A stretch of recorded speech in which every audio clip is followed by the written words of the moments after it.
वो कौन सा चेहरा है जो बदल सकता है शहर की तकदीर? वो कौन से मुद्दे हैं जो हैं सबसे गंभीर? दावे तो सबके हैं, लेकिन किसके दावे में है दम? निकाय चुनाव 2022 को दिलचस्प बनाने आ रहे हैं हम। ब्रेवो फाउंडेशन प्रेजेंट मेयर साहब डिबेट इंटरव्यू जनता की राय, हर रोज 8 बजे देखिए सिर्फ HTV न्यूज पर। नमस्कार, आप देख रहे हैं HTV न्यूज़। मैं हूं अंसारुल हक। पूरी दुनिया में इन दिनों फुटबॉल का खुमार चढ़ा हुआ है। दुनिया का सबसे लोकप्रिय खेल जो फुटबॉल जिसे कहा जाता है, वो कतर में इस वक्त पूरे शबाब पे है। और जैसा कि जो फुटबॉल प्रेमी हैं उनको मालूम है कि इस बार किस तरह का उलटफेर चल रहा है वहाँ पे। मतलब फुटबॉल का जो खुमार है वो अपने शबाब पे है। मोरक्को और फ्रांस के बीच आज मुकाबला होना है और इस मुकाबले के बाद ये तय होगा कि फ़ाइनल में अर्जेंटीना की टीम से कौन सी टीम भिड़ेगी। इन सब के बीच एक तरफ जहां पूरी दुनिया में फुटबॉल के दीवाने लोग हैं, सबसे बड़ा सवाल यह है कि आखिर भारत जो 1.25 अरब जिसकी जनसंख्या है, वह फुटबॉल में हिस्सा क्यों नहीं लेता है? क्या हम ऐसे 11 खिलाड़ी तैयार नहीं कर सकते जो फुटबॉल खेल सकें, फुटबॉल का वर्ल्ड कप खेल सकें? क्रोएशिया, उरुग्वे जैसी या फिर मोरक्को की बात कर लें तो ये छोटे छोटे देश हैं जहाँ की आबादी करीब 40 लाख के आसपास है। उरुग्वे और जो दूसरी कंट्रीज़ हैं उनकी बात कर ले जाए। उसके अलावा जो मोरक्को इस सेमीफाइनल में जगह बनाई है, मोरक्को की टीम, वहाँ की आबादी करीब 3 करोड़ के आसपास है। तो ये सब टीमें खेल रही हैं। ये सब देशों के छोटे छोटे जो देश हैं वो हिस्सा लेते हैं और बड़े अपनी दमखम के साथ हिस्सा लेते हैं। लेकिन क्या हो जाता है भारत को?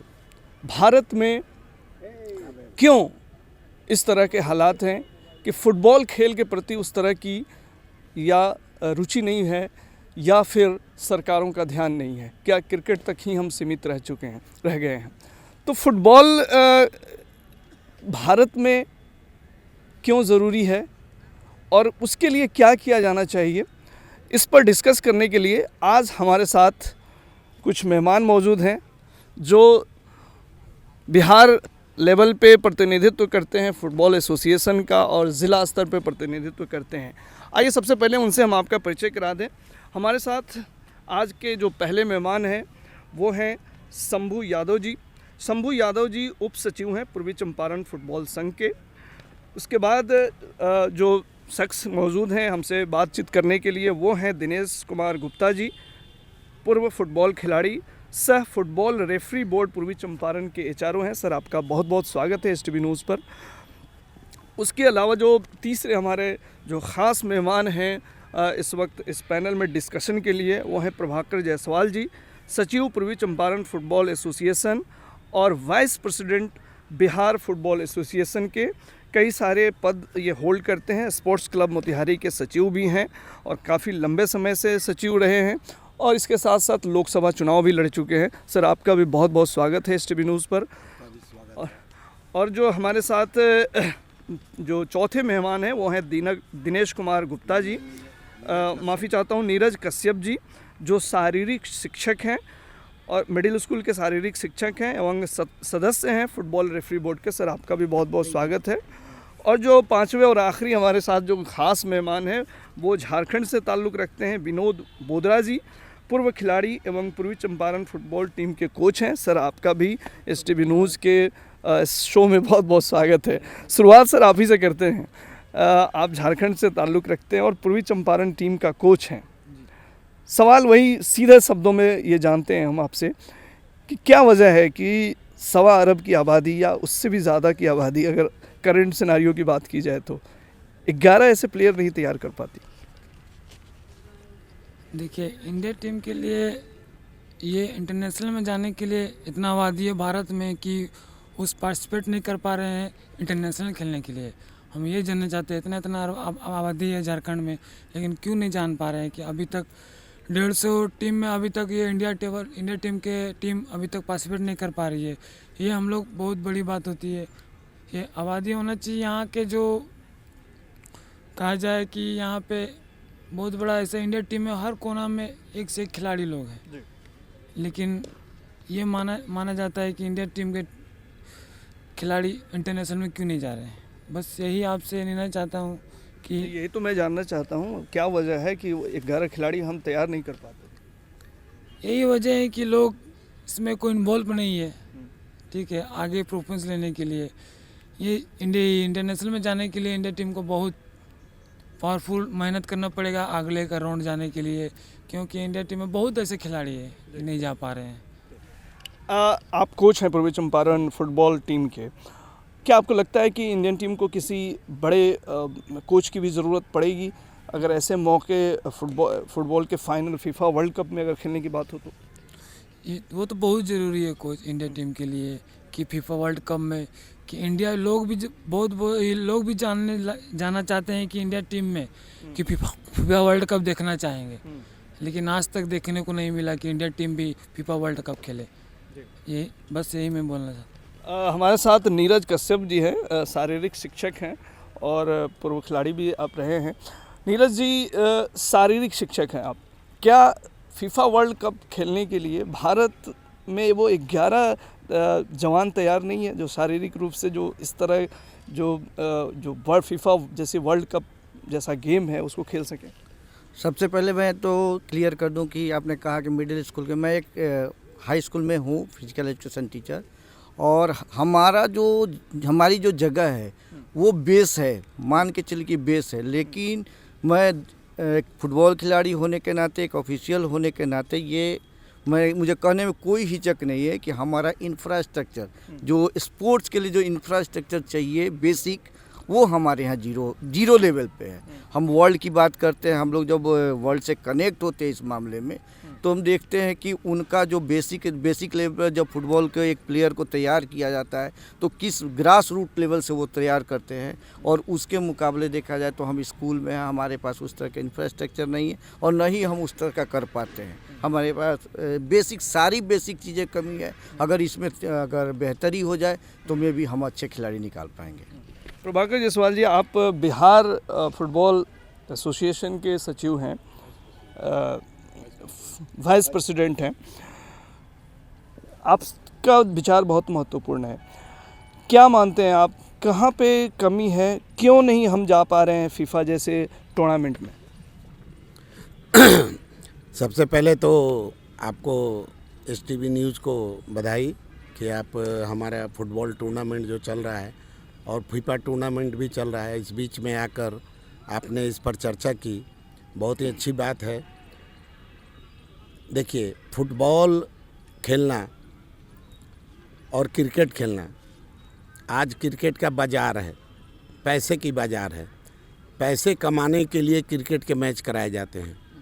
मीडिया भी दोषी है, फुटबॉल का न्यूज़ नहीं निकालता है, क्रिकेट का न्यूज़ निकलेगा। आप पेपर देख लीजिए, आप कोई पेपर उठा के देख लीजिए या न्यूज़ चैनल देख लीजिए, लोकल जो इंडिया में फुटबॉल होता है उसका न्यूज़ कहीं नहीं आता है। लेकिन क्रिकेट का एक छोटा भी मैच होगा, टेनिस बॉल का भी मैच होगा तो उसका न्यूज़ निकलेगा। क्यों? कि ये बाज़ार बन चुका है क्रिकेट। ठीक है, गेम कोई भी है, सब गेम अच्छे हैं। जितने देश हैं इस दुनिया में, उसमें 12 या 14 देश में क्रिकेट होता है और फुटबॉल सभी देशों में होता है। हम 125-26वां स्थान पर हैं। ये नहीं है कि हम नहीं खेलते हैं। 11 प्लेयर हमारे यहाँ नहीं है, लाखों प्लेयर हैं, करोड़ों के तादाद में प्लेयर हैं, लेकिन उस प्लेयर को तराशने का काम कौन करेगा? फुटबॉल खिलाड़ी जो होता है गरीब परिवार से आते हैं।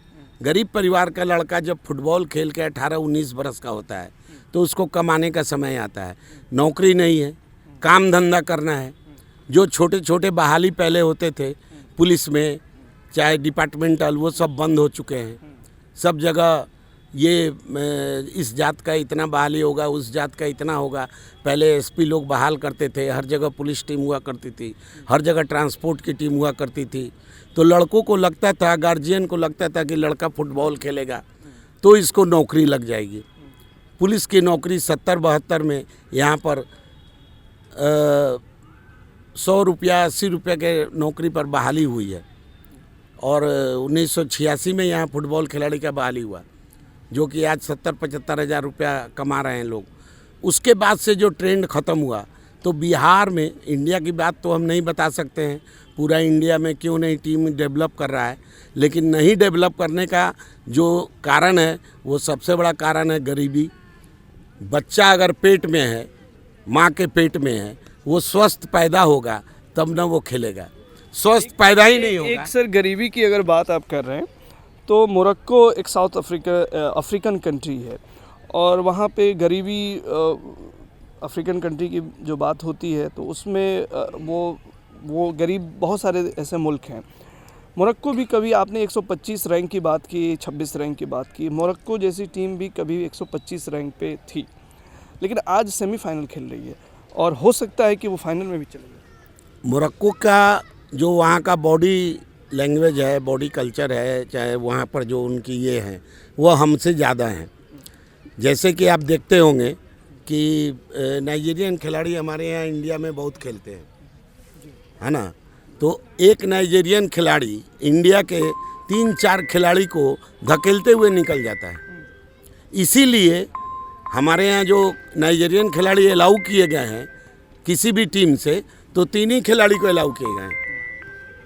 कोई भी टीम खिला सकता है रजिस्ट्रेशन करा के, तो 3 से ज़्यादा नहीं खिला सकता है। क्यों ये नियम बनाया इंडिया ने?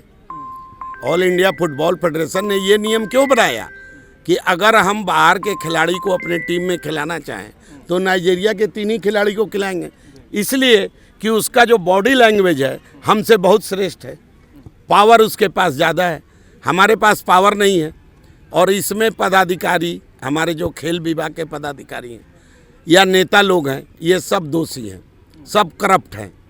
किसी को ये चिंता नहीं है कि हाँ फलाना स्टेट का, फलाना शहर का, फलाना स्कूल का, फलाना क्लब का बच्चा को सही प्रोग्रेस किया जाए, इसको खाने पीने का इस तरह का सुविधा दिया जाए, सामान का सुविधा दिया जाए। कुछ नहीं, कहीं कुछ नहीं है। ये जो चल रहा है, ये हम लोग जैसे आदमी, इंटरेस्टेड आदमी हैं, शौकीन हैं, पागल हैं, ये मैच करा रहे हैं, चल रहा है, एक अपना शौक है। सरकारी चीज़ जो है वो जो है ना दिखावे का ढोल ताशा है ना। नो डाउट ये फुटबॉल को पूर्वी चंपारण में जिंदा रखने का क्रेडिट ये आप जैसे लोगों को जाता है, और आप लोग इसके लिए तारीफ का काबिल। नहीं, पूर्वी चंपारण की बात नहीं हो रही, मैं ऑलमोस्ट सभी का बात कर रहा हूँ। ऐसा नहीं है कि लोग नहीं करते हैं। अभी उड़ीसा गवर्नमेंट जो है, ये वर्ल्ड कप जो हुआ इंडिया में हुआ अंडर-17, तो उड़ीसा गवर्नमेंट ने बहुत दिनों से प्लेयरों का कैंप लगाकर प्रैक्टिस करके बहुत अच्छा प्रयास किया, बहुत सराहनीय प्रयास किया। उसमें हमारी RDPS मोतिहारी की एक लड़की जो लक्की कुमारी है, वो भी इंडिया कैंप में थी, उसको चोट लग गया तो वो छट के चली आई, लेकिन उसका स्तर नहीं उठ पाया। आप सोचिएगा कि अब 20 बरस के लड़के को हम कोई प्रैक्टिस करा के और वर्ल्ड कप के लेवल का बना दे, नहीं, उसको बचपन से करना होगा। तो बचपन कहाँ बीतता है? स्कूल में। स्कूल में कुछ नहीं है, स्कूल में दिनेश जी का भी कुछ विचार ले लेते हैं, क्योंकि दिनेश कुमार गुप्ता जी फुटबॉल खिलाड़ी भी हैं और जो रेफरी बोर्ड पूर्वी चंपारण के HRO भी हैं। सर, आप क्या समझते हैं, क्या इंफ्रास्ट्रक्चर चाहिए, क्या चाहिए जो फीफा वर्ल्ड कप में इंडियन टीम हिस्सा ले सके? 11 ऐसे खिलाड़ी तैयार करने के लिए क्या ज़रूरत महसूस करते हैं? सबसे पहले तो इस TV न्यूज़ को बहुत बहुत धन्यवाद, जिसने जनता के सामने बात रखने का हमें मौका दिया। कहना यह है कि जो फुटबॉल का बेसिक इंफ्रास्ट्रक्चर है, जो एकेडमी का स्तर है, हमारे यहाँ बहुत लोवेस्ट क्वालिटी का है। छोटे बच्चों के जिस स्तर में विदेशों में बच्चों को जो ट्रेनिंग दिया जाता है, उसको तैयार किया जाता है फुटबॉल के लिए, हमारे पास ऐसा कोई ढांचा नहीं है।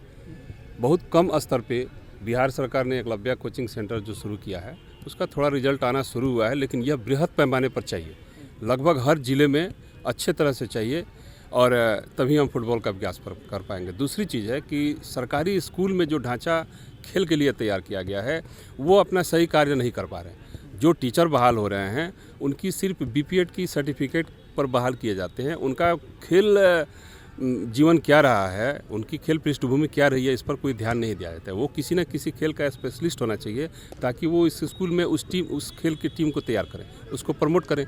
लेकिन स्पेशलिस्ट को नहीं खोजकर सिर्फ बीपीएड सर्टिफिकेट बहाल किया जाता है। ये सरकारी स्तर पर एक चूक कही जाएगी, इसको खेल के विकास में बाधक कही जाएगी। तीसरी चीज़ है कि सरकारी स्तर पर खिलाड़ियों को जो सुविधा चाहिए, जो पहले था, आज से कुछ दिनों पहले था, वो भी धीरे धीरे कम होते जा रही है। जैसे सचिवालय में नौकरी, पुलिस में नौकरी, रेलवे में नौकरी, बहुत सारी नौकरियां थी।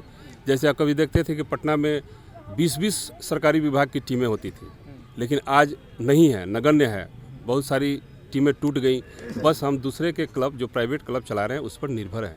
तो जो हमारा सांगठनिक ढांचा है वो सही काम नहीं कर पा रहा है, उसको सुगठित ढंग से काम करना होगा, सरकारी प्रोत्साहन मिलना होगा, तभी हम इसमें कुछ अच्छा कर पाएंगे। बड़ी जनसंख्या से नहीं होता है, बड़ा प्रयास से होता है। बड़ी जनसंख्या से नहीं होता है, बड़ा प्रयास से होता है। हमारे साथ शंभू यादव जी भी हैं, पूर्वी चंपारण फुटबॉल संघ के आप उप सचिव हैं। सर, आप क्या मानते हैं, कहाँ कमी रह जाती है? आपके टीवी न्यूज़ को बहुत बहुत बधाई।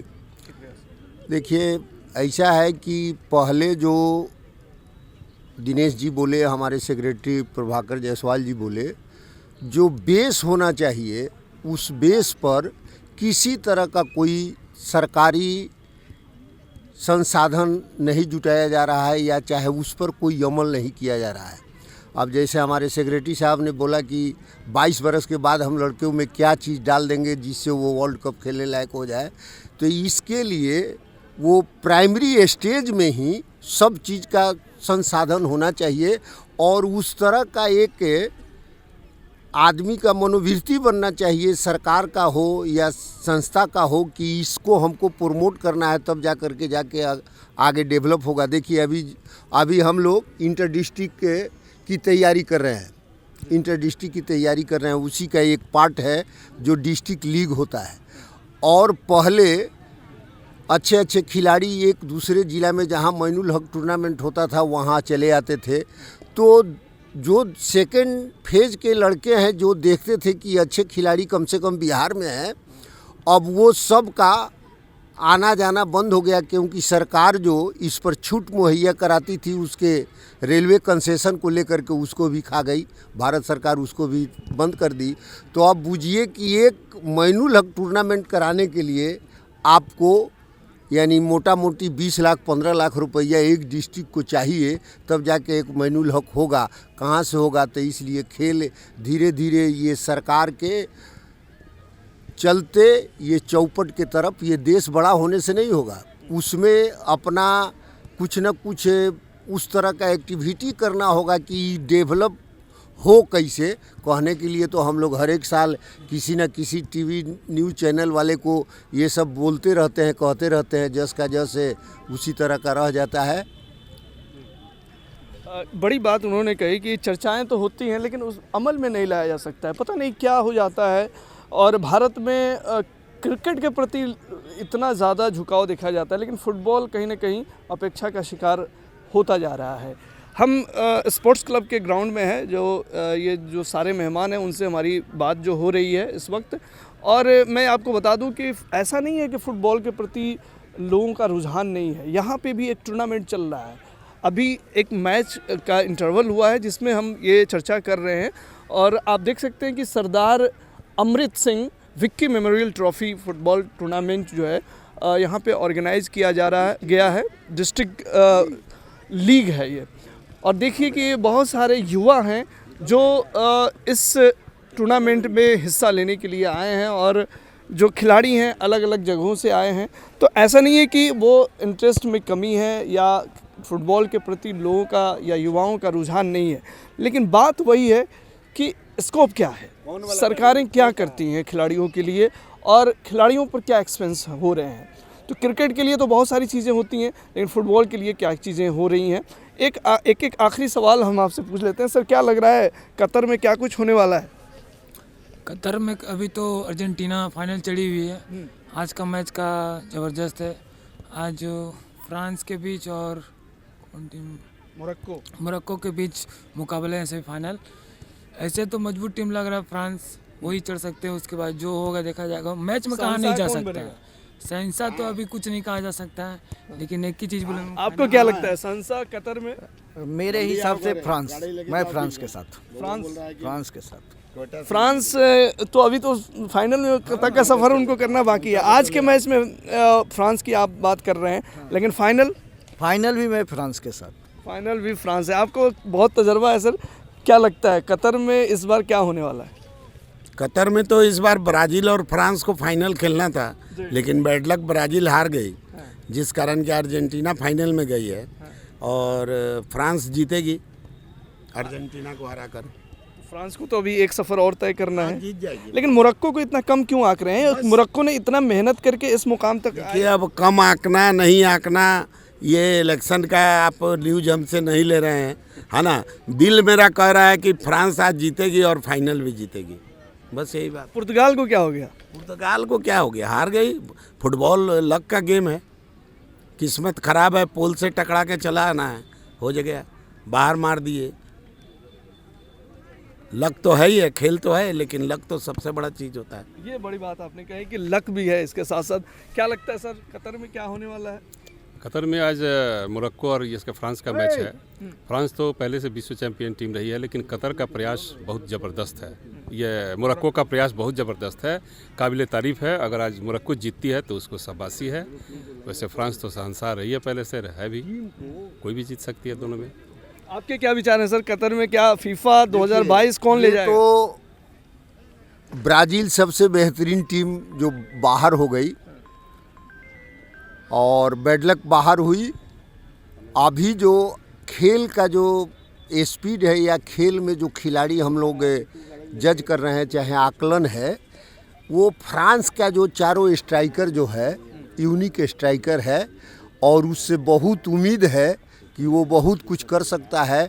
इसलिए हमको भी पूर्ण उम्मीद है कि आज का सेमीफाइनल फ्रांस जीतेगा और फाइनल में ही फ्रांस ही विजेता होगा।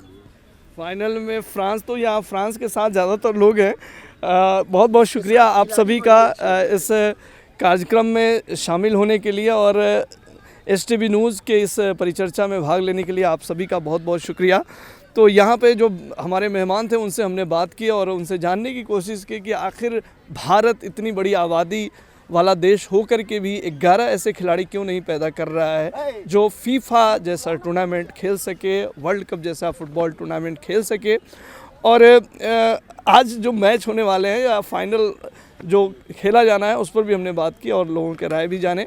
तो पूरी दुनिया में जो फुटबॉल के प्रति दीवानगी है, वो जो फुटबॉल के दीवाने हैं उनके लिए बड़ा दिन है आज भी और फाइनल का डे भी। लेकिन इस बीच सोचने वाली बात यह भी है कि काश हम भी फीफा वर्ल्ड कप 2022 का हिस्सा होते।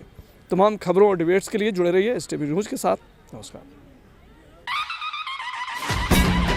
वो कौन सा चेहरा है जो बदल सकता है शहर की तकदीर?